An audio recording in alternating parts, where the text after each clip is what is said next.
Hey everybody, welcome back to microbeerreviews.com. Tonight, brand new brewery for us. It's the Surly Brewing Company. Say that 3 times fast after one of these. It's called Todd the Axeman. It's an IPA. ABVs are 7.2%. It's got Citra and Mosaic hops and golden promise malts. It's considered to be just what I would call middle of the road IPA here, straw and gold in color. What else can I tell you? There's a bunch of stuff on the side of this can. I bought it in a 4-pack for $16, I think. Basically it says this bright IPA has hop character as intense as thrash metal guitar, i.e. Todd the Axeman. Background of golden promise malt leaves through the citrus notes, creating a massive amount of Citra, I don't know why I can't say that tonight, and Mosaic hops. Pour into a tulip glass. Let the aromas assault your senses. This beer is named in honor of Surly's founding brewer and metal guitarist Todd, I think it's Haug, who created this beer in collaboration with Amager Brewery, I think, in Denmark. I'm sure I mispronounced some of those names.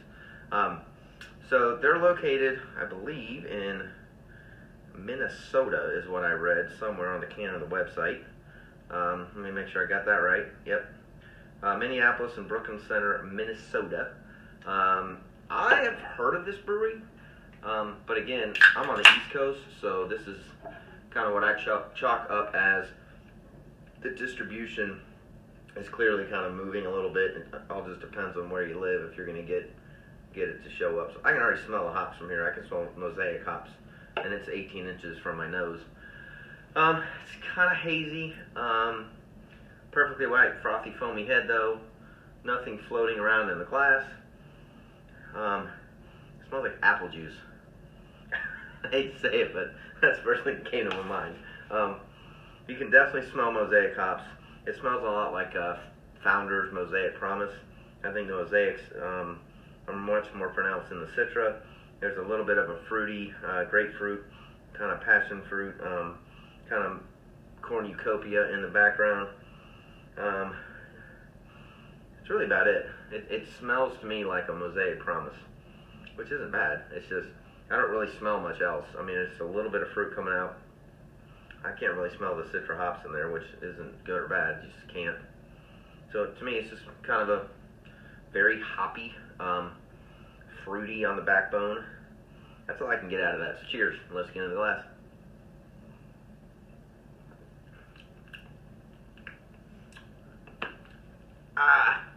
I'd call this kind of middle of the road. I mean, lots of hop flavors, very fresh, consistent from the front to the back of the palate. So this one is at, I should have looked at this before I bought it. This one's at 5.5 months, roughly, from when it was brewed. So that's really over that 90-day window. We're looking more into the, 130-day window, which isn't a huge deal sometimes. It's just kind of okay. There's nothing really pronounced about it. The fruitiness is just like okay. I don't know what to, okay, let me backtrack, and this has been a very boring long review, I realize that, and I haven't told you much. For $16 for a 4-pack, I would not buy this again. I rate my beers between 1 and 5. I'd give this about a 2.5. And part of that is because of the price point. It's just not exciting. And in an IPA market, you've got to do something to set yourself apart and be excited. I intentionally bought this one because this was the one that was rated and, on their website, the one that seemed like they were most proud of. There's nothing characteristic in here at all that I can find out that makes this a $16 a beer 4-pack. And that, my friends, is how it will end it. It's not horrible. It's pretty boring. It tastes decent. But this is not something I would purchase again. So if you tried the old Axeman from Surly, please leave comments on our YouTube channel. Let me know if I'm totally crazy. Apologize for the long review. Subscribe to our YouTube channel. We upload all the time. See you again real soon. Cheers.